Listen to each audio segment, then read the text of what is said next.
लेकिन आचार्य जी, राम भक्त जो वहां पर पहुंच रहे हैं, वो भीड़, वो दंगाई है क्या? क्योंकि ये कह रहा है विपक्ष कि भैया वो दंगाई हैं। देखिए, आज सुंदर पर्व है, रामनवमी है, राम जन्मोत्सव है। तो सबसे पहले जय श्री राम, जय जय श्री राम। और आज इस सुंदर सौभाग्य के अवसर पर समस्त देशवासी जिस प्रकार से आनंद भाव से प्रफुल्लित होकर 500 साल पुराने उस जो कलंक था, स्वाभिमान का जिस प्रकार से निर्माण होने की सुंदर वेला आई है, उसके लिए सबको बहुत बहुत शुभकामना। और जो आपका प्रश्न था कि राम वाले दंगाई है कि नहीं है, हमने देखा है दंगाई कौन थे। दंगाई वो थे जो निहत्थे राम भक्तों पर गोली चलवाते थे। दंगाई वो थे जिन्होंने राम भक्तों की हत्या करवाकर उनको सरयू के अंदर मिट्टी की बोरी बांध कर, पत्थर के साथ बांध कर तरवा दिया था। दंगाई वो थे जिन्होंने राम भक्त राम जय श्री राम कहने पर गोलियां चलवा दी थी और इस देश के अंदर क्या क्या नहीं हुआ। दंगाई वो थे जो आजादी के टाइम पर जो कार्य हो जाना चाहिए था, जिन्होंने नहीं होने दिया। दंगाई वो थे जिन्होंने इस इतिहास को बदलने का काम किया। दंगाई वो थे जो मन के काले थे, अंग्रेजों के जाने के बाद भी मन के काले अंग्रेज बनकर इस देश पे राज कर रहे थे और हमारा इतिहास बदलने का प्रयास कर रहे थे। वो कम्युनिस्ट जो थे इस देश के अंदर, जिन्होंने इसमें महिमा मंडन किया उन आतंकियों का, महिमा मंडन किया उन आतंकियों का, उन जो आक्रांता थे उनका मनोमंडन प्रयास किया, आक्रांताओं का। उसके बाद और साथ साथ समझ लें, दंगाई वो थे कांग्रेसी जिन्होंने इस राम मंदिर पर ताला लगवाया। ठीक है, अब जब आपने सीधा सीधा कहा है तो सबसे पहले चंद्रमोहन जी से ही मैं यहाँ पर एक रिएक्शन ले लेती हूँ। वो कह रहे हैं कि आप लोग हैं दंगाई। तो आज के इस पावन अवसर के ऊपर जब भगवान राम जी की रामनवमी है, मैं देशवासियों को मुबारकबाद देता हूँ और जय श्री राम। देखिए, आज फर्क क्या है, दंगाई कौन थे जब राम जी के अनुयायी बन जाओ और फिर भी दंगाई ढूंढते रह जाओ और माथे पे तिलक लगाओ और भगवा ले लो और राजनीति करते रहो और घूम फिर के बिना कांग्रेस के रोटी हजम ना करो।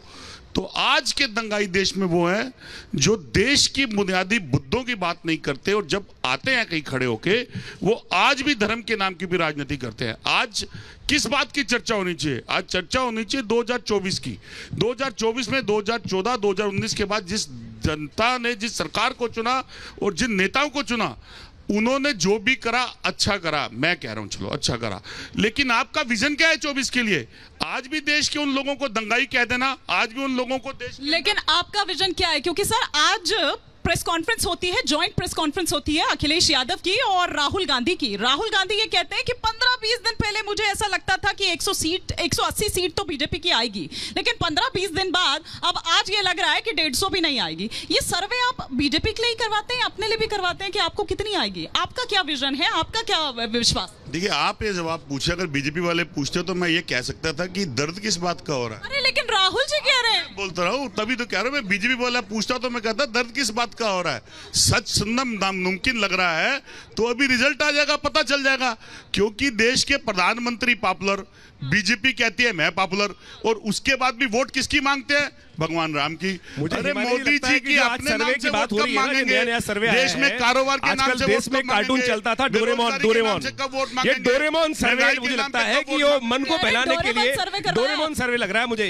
ये जो आज आने दीजिए, समय आने दीजिए, कहीं आप ही कल को ये ना कहने लग जाओ कि मैं भी कांग्रेसी हूँ। चलिए ठीक है, लेकिन आपने बताया नहीं कि आपकी कितनी आ रही है। ममता जी वो कह रहे हैं कि 180 उनको 15-20 दिन पहले तक लगता था, लेकिन 150 भी नहीं आ पाएगी।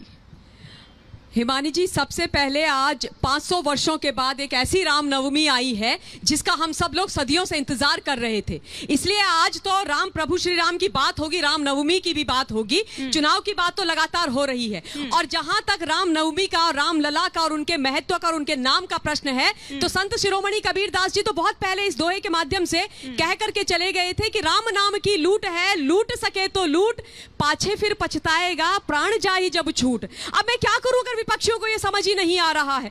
मैं क्या करूं उन लोगों का जो खुद को चुनावी हिंदू और सनातनी बता देते हैं, लेकिन उनको यह पता ही नहीं है कि आज जो सूर्य तिलक हुआ है वो साइंटिफिक है। वो कह रहे हैं कि आप आस्था का इस्तेमाल करते हैं। वो उसी पे मैं आ रही हूँ कि वो साइंटिफिक है और उसके अलावा ये सनातन का एक बहुत अभिन्न अंग रहा है। सूर्य तिलक पहले भी कई हमारे मंदिरों के अंदर हुआ है। अब दुख की बात यह है कि जिन लोगों ने आस्था का दोहन किया है, जिनको आस्था यानी सनातन पर विश्वास नहीं है, जिनको सनातन की परिभाषा नहीं पता है, है जो ये नहीं जानते कि सनातन धर्म भारतवर्ष की एक सभ्यता संस्कृति है, वो आज सनातन के और सभ्यता संस्कृति की दोहन की बात कर रहे हैं। और आपका जो मूल प्रश्न जो आपने मुझसे किया था वो ये, जो आजकल ये लोग अपना एक चुनावी समीकरण निकाल रहे हैं और बोल रहे हैं कि भाई हम 150 सीट्स पर सिमट जाएगी भारतीय जनता पार्टी और एनडीए, इसे कहते हैं मुंगेरी लाल के हसीन सपने। मुंगेरी लाल के हसीन सपने देख रहे हैं। क्विक रिएक्शन फिर प्रोफेसर अखिल का रुक। देखिए, अगर मेरी बहन इतना कॉन्फिडेंट है, मैं आपके माध्यम से आपके शीर्ष नेतृत्व को चैलेंज देता हूं, अगर आप कॉन्फिडेंट है और भाजपा कॉन्फिडेंट है तो भाजपा की वो ललकार 2014 वाली वापस आनी चाहिए,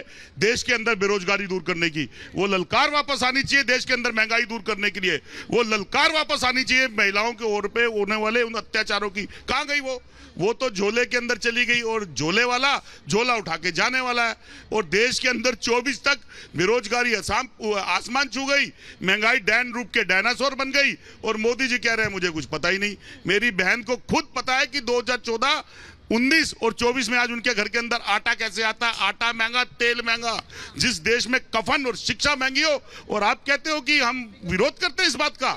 हम आपको मुद्दे पे लाना चाहते हैं। मैं उस पर आऊंगी, लेकिन प्रोफेसर अखिल, आज जब राहुल गांधी और अखिलेश यादव प्रेस कॉन्फ्रेंस करते हैं, मैं आ रही हूं धर्मेंद्र जी, जब वो प्रेस कॉन्फ्रेंस करते हैं तो प्रभु श्री राम का नाम वो सबसे पहले लेते हैं क्योंकि रामनवमी है। उधर प्रियंका वाड्रा भी ये कहती है कि आज उनको बहुत अच्छा लग रहा है, रामनवमी का उत्सव है, रामनवमी का मौका है। राम को सब याद तो कर रहे हैं, राम आशीर्वाद किसको देंगे इसका पता तो 4 जून को चलेगा, लेकिन इन्हीं प्रभु श्री राम को लेकर जिस तरह की राजनीति हो रही है उसे आप किस तरह से देख रहे हैं? देखिए, मैंने वक्ताओं को सुना, मुझे ऐसा लगता है भारतीय जनता पार्टी राम विरोधी पार्टी है, सनातन विरोधी पार्टी। हाँ, क्योंकि सनातन धर्म में श्री राम और श्री कृष्ण ने रामायण और महाभारत का युद्ध केवल नारी सम्मान के लिए हुआ था। श्री राम का नारा लगाने वालों को सिया राम का नाम लेना चाहिए। बिना शक्ति के शिव भी शव समान है। हमारे सनातन धर्म में रामायण का युद्ध हुआ था, महाभारत का युद्ध हुआ था केवल द्रौपदी की लज्जा को बचाने के लिए। अगर इनको शायद अब बोलने दीजिए आचार्य जी, बोलने दीजिए आचार्य जी, बोलने दीजिए आचार्य जी, बोलने दीजिए।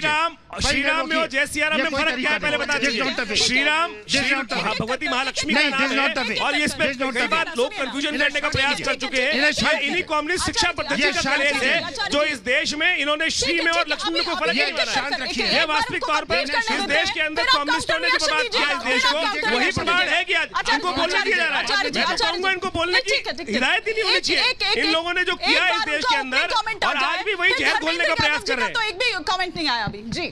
देखिए, मणिपुर में जिस पर नारी सम्मान का अपमान हुआ, जाट बेटियों को दिल्ली के अंदर घसीटा गया, क्षत्रिय नारियों के खिलाफ एक ऐसे व्यक्ति भारतीय जनता पार्टी के कैंडिडेट ने अपमानजनक टिप्पणी की और उसको भी आज राजकोट से इलेक्शन लड़ाया जा रहा है।